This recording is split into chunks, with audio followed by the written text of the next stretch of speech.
the Emirates, talking about the dramatic end. Big moment, of course, for Arsenal's club record signing. Here he is, Declan Rice. Congratulations, that was Rice Baby, wasn't it? Yeah, it was prime vanilla ice, that.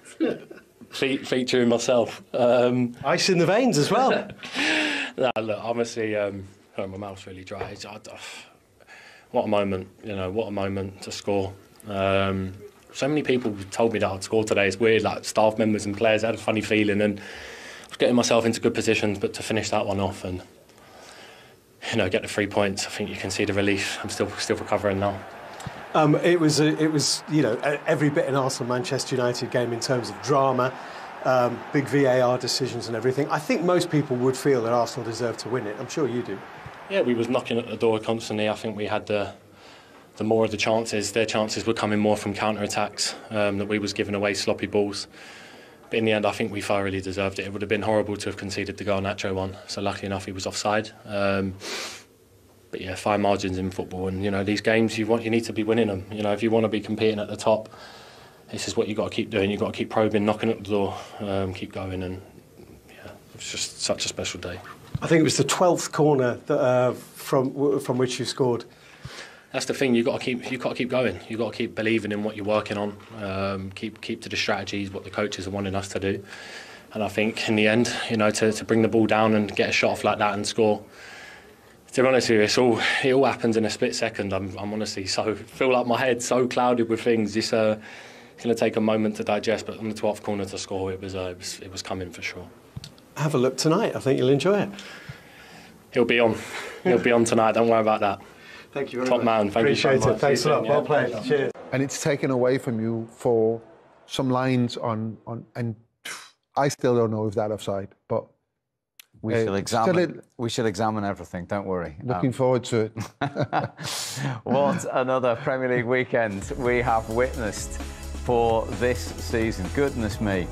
We've played 39 games, incidentally. We are yet to see 1-0-0. No nil-nils yet in this season. And long may that continue. It all began, of course, with West Ham's win at the very first Premier League game at Kenilworth Road on Friday night. Then those 2-2 draws between Sheffield United and Everton, Brentford and Bournemouth. Five-star show from Spurs. Defeat for Chelsea at home to Forest. 5 for City as well. And Newcastle's third consecutive defeat away at Brighton. Earlier today, Palace beat Wolves by 3-2. Liverpool beat Villa by 3-0. And 3 goals for Arsenal and 3 points, having gone 1-0 down at home to Manchester United.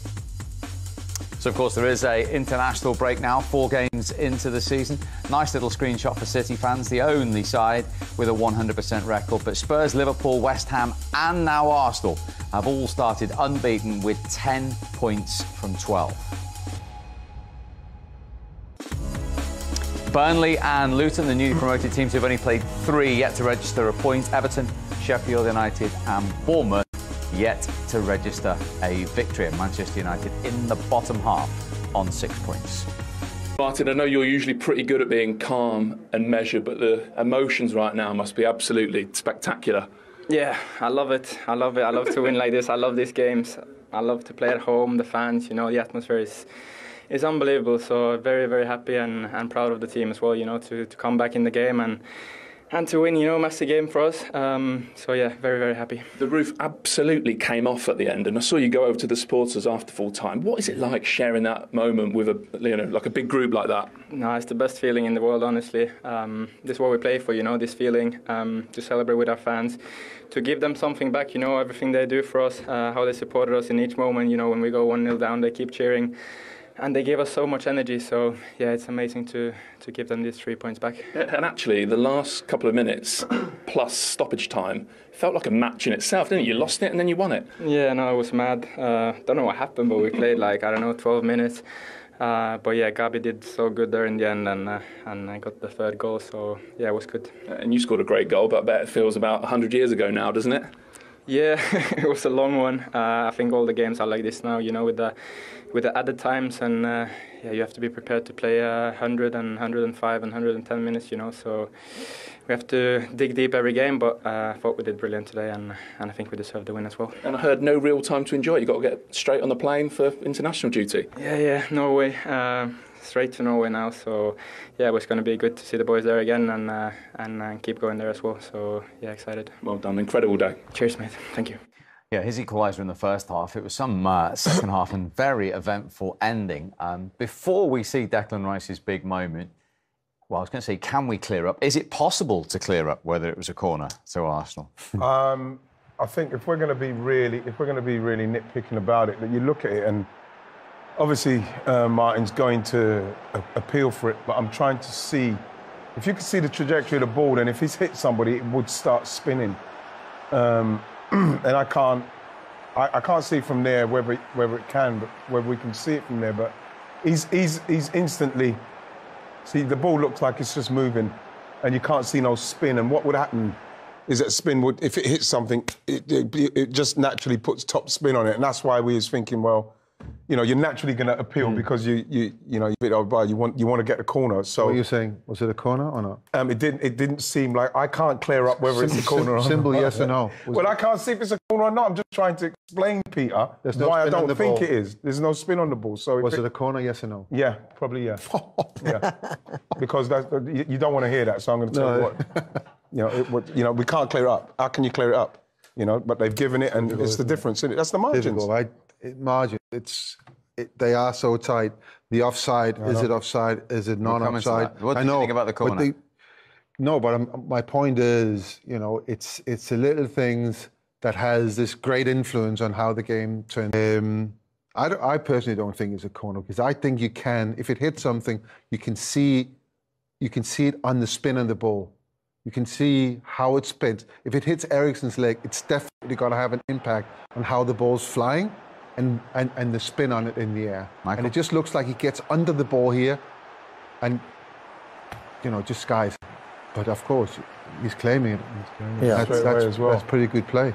We've got no way, from these pictures, we've got no way of being sure, have we? That's the bottom line. So Ødegaard did claim as soon as he hit it, but as the lad said, everyone claims, you know, when the ball goes, it's either a goal kick or a corner. So you say, got a ball, you know, and that's just a natural reaction.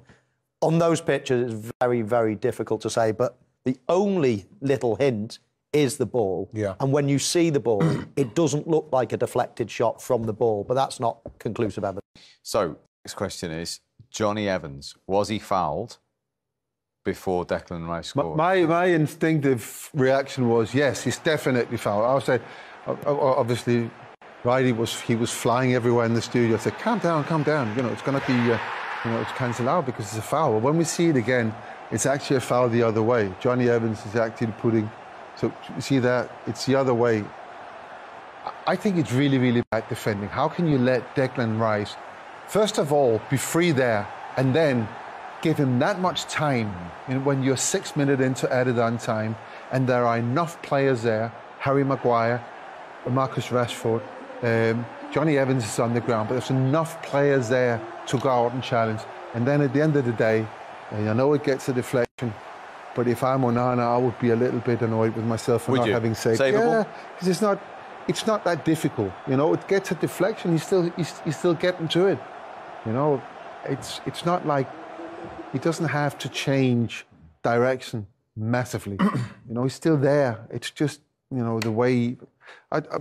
they're little things, you know. Well, but have it was the second half of fine margins, wasn't it? So yeah, that was one of them. Yes.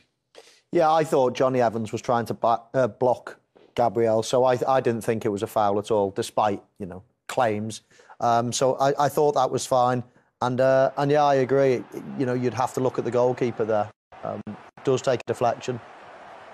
Johnny Evans actually pulls Gabriel out the way in the end. He blocks him there. He tries to block him, and then Declan Rice has sweeped around the back. Does really well to keep it down when a bouncing ball like that. You've got to concentrate. And then it just takes that little deflection off Johnny Evans. And then here into the crowd of players, that's what I see what you're saying there, in respect, because, you know, with some deflections, it deflects and it goes way over that side. Obviously, you ain't got no chance, but with that one, again, you know, ain't it though, Pete, he's expecting a different kind of shot, though, isn't it? Because he's gone down and then it's deflected and then it's... I don't know how you move your arm. So the way I phrased it was, I said that Onana probably will be a little bit unhappy with himself. So it's not like a clear, massive goalkeeping mistake in that respect, because it does get a deflection. It does have an impact on how you dive and how where your balance is. You know, sometimes you're so much out of balance that even a hand to enough. But if that was me, I would probably be a little bit annoyed with myself and think. OK, that's the Manchester United goalkeeper we're talking about. Let's speak live to the Arsenal one, Aaron Ramsdale, after that incredible game. Good to see you, Aaron. Well done. That was incredible to watch. What was it like to play in? Yeah, it was a top game. Two teams who were very well coached, and it was very tactical. Not many chances because of the way both teams are settled. But yeah, great ending for us. We were ruthless when we needed to be at the end, and crazy day, but you know, we come out with 3 points, so we're very pleased. Crazy last 10 minutes, because for a split second you thought you were 2-1 down. Yeah, you know, we probably got sucked into the emotion of the game, going for the goal, and you know, that can bite you sometimes, and you know, the penalty goes against us, which was probably the right decision, and then there was a goal, and it was almost a sucker punch, and then you get lifted, so to go on then after to score 2 goals, it's a great feeling for us and the team in the dressing room. Aaron, just with the obviously with the Fulham game, coming off the Fulham game and not winning that, is there anything? Is anyone saying anything about how important it is for us to win the home games at the moment? And do you feel pressure with that? Because I'm feeling like the last 15, 20 minutes of games, when the game's tight, Aaron, I feel like there's an anxiety there. I think there's a pressure to win games of football when you play for Arsenal. I don't know if I don't think that's going for the league or not. You know, I think as a young team we can get a little bit emotional with it, and when the fans are screaming us to score as they're willing us on to do, I think sometimes we get sucked into that, and we have to be a little bit calmer, especially us at the back, to control it. But you know, I think it's time on the pitch with this team. There's a few new faces. And, you know, Zinchenko, Kai Havertz and Martin Elliott's the first time they played together. So I think the longer we go on, the relationships will develop, and yeah, I think you'll see it start to click a lot more. And Aaron, how important is it to go into an international break now? You get a little break on the back of a win. You know, it can be a long old international break if you don't pick up the 3 points. Yeah, exactly. I think it's huge. Because we're not going to debrief this game until probably 10 days' time. So going into it on a loss, you know, you're dwelling on it, and then you've got to pick yourself up to compete for your country. So at times, yeah, there are going to be things which we need to improve on, but with the win, we're able to, you know, go into it with a smile and be able to enjoy the international break and compete with a new set of players and a new team. Really well done, Aaron. Thanks very much indeed for joining us. Thank you very much. Cheers. Pretty good at being calm and measured, but the emotions right now must be absolutely spectacular. Yeah, I love it. I love to win like this. I love these games. I love to play at home. The fans, you know, the atmosphere is unbelievable. So very, very happy and proud of the team as well, you know, to come back in the game and to win, you know, a massive game for us. So yeah, very, very happy. The roof absolutely came off at the end, and I saw you go over to the supporters after full time. What is it like sharing that moment with like a big group like that? No, it's the best feeling in the world, honestly. This is what we play for, you know, this feeling, to celebrate with our fans, to give them something back, you know, everything they do for us, how they supported us in each moment, you know, when we go 1-0 down, they keep cheering. And they give us so much energy, so yeah, it's amazing to give them these 3 points back. And actually, the last couple of minutes plus stoppage time felt like a match in itself, didn't it? You lost it and then you won it. Yeah, no, it was mad. Don't know what happened, but we played like, I don't know, 12 minutes. But yeah, Gabi did so good there in the end, and I got the 3rd goal, so yeah, it was good. And you scored a great goal, but I bet it feels about 100 years ago now, doesn't it? Yeah, it was a long one. I think all the games are like this now, you know, with the added times, and yeah, you have to be prepared to play 100 and 105 and 110 minutes, you know, so we have to dig deep every game, but I thought we did brilliant today, and I think we deserved the win as well. And I heard no real time to enjoy it. You got to get straight on the plane for international duty. Yeah, Norway. Straight to Norway now, so yeah, it was going to be good to see the boys there again and keep going there as well, so yeah, excited. Well done, incredible day. Cheers, mate. Thank you. 1-1 at the break at the Emirates Stadium between Arsenal and Manchester United. They're always eventful. Sprung into life with those 2 goals. What have you made of it? Yeah. No, I thought Arsenal were the better side in the first half. And Manchester United struggled to play through the pitch. I think they ended up going long on a couple of occasions. It's not really what Ten Hag wants to do. He wants to play out from the back. And we've seen them counter-attacking to devastating effect over the years. And that's what they did when Kai Havertz made the mistake of a square pass. And that was their main sort of part that they played in that first half, Manchester United. It was a brilliant counter-attack, finished perfectly by Rashford. But in general, it's been Arsenal that have had control of the game. They have, and that's why you had the frustration in which the way Arsenal went behind. Yeah, because it's a mistake. And like I said at the start, Man United, you can't underestimate them simply because of the calibre and quality of player they got. So this is how Man United are playing. This is what they want. They want a counter-attack. It's a poor pass from Kai Havertz across the pitch. And once you get into this situation, you know Rashford wants to come in on the right foot. Somebody maybe should make that adjustment, but they don't make. And it's a brilliant goal. It's a great goal, you know, and exactly how you're believing that Manchester United are going to score a goal through a mistake from Arsenal, because up to this point they're in total control. And then the quality comes through now. Eriksen's great pass, Rashford's ability to come in on his right foot, and you know, even though he got a hand to it, it's a fantastic finish. So that's what you have to be careful of. No matter how much possession you've got, no matter how dominant you're being, Man United can do that to you, no matter how poorly they're playing. And you're sick of the sight of them. That's 6 goals against Arsenal now, his second favourite opponent. Straight away, Michael, we noticed this. Mikel Arteta called his captain over as soon as the goal went in. Yeah, and whatever he said worked, because obviously he was the man that got on the end of it. A matter of seconds later, Steve, the kickoff was taken and Arsenal got back into the game straight away, which they needed to do. And could, Peter, Manchester United have done any better here? Yeah, I think, I mean, I had a coach who always said to me, or to the team, you know, that you're most vulnerable right after you've scored. You know, you've got to focus, concentrate. I think Martinez shouldn't be running towards what he's doing. He should be running to what the error is. Eriksen should be running back and cover for him. But he runs the other way, Martinez, takes himself out of the game.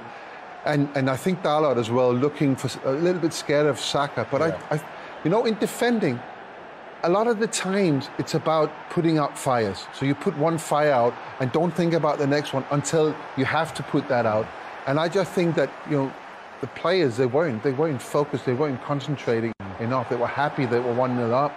And when you're up against that level of quality, the touch on the left-hand side, the cross in, and of course the ball ending at the feet of Ødegaard, who was a fantastic player, well, then you're going to be penalised.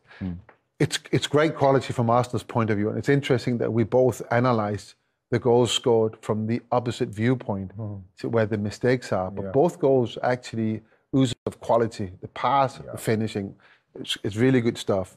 At 0-0, Kai Havertz, what happened? Yeah. You know something, you just want these kind of things to happen for him. He's obviously, with this, Steve, he's taking his eye off the ball. I'm thinking this is what he needs. You know what I mean? He needs to settle himself down. There's a lot of talk about him, but like, for me, it's a great touch, Pete.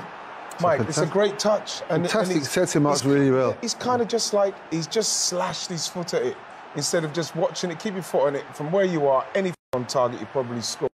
And I think at the moment, that's how it's going for him. You know, it came off from Anthony Martial's hand to get to him, so I can't complain about that. But at the same time, it's the kind of chance that you hope he takes so as he can start to get himself going at Arsenal. You just don't see that, do you? Professional footballers like simply missing the ball. If the ball's shooting across 100 miles an hour, then okay. But it was all calm, and it was a beautiful touch, and it was right in front of him, and he missed the ball. I mean, he missed the ball. You just don't see that. I think you said, didn't you? I haven't seen that in, I haven't seen it for years a long and years. time. Yeah, I haven't seen it for a long time. And how do you miss the ball? Again, Mike, it's one of those that you're hoping for a new signing, somebody that, you know what I mean, the Arsenal fans are still, we're waiting for it to happen for him. That's in this game, scoring that kind of goal kind of takes you to that place. So I'm just hoping that it can.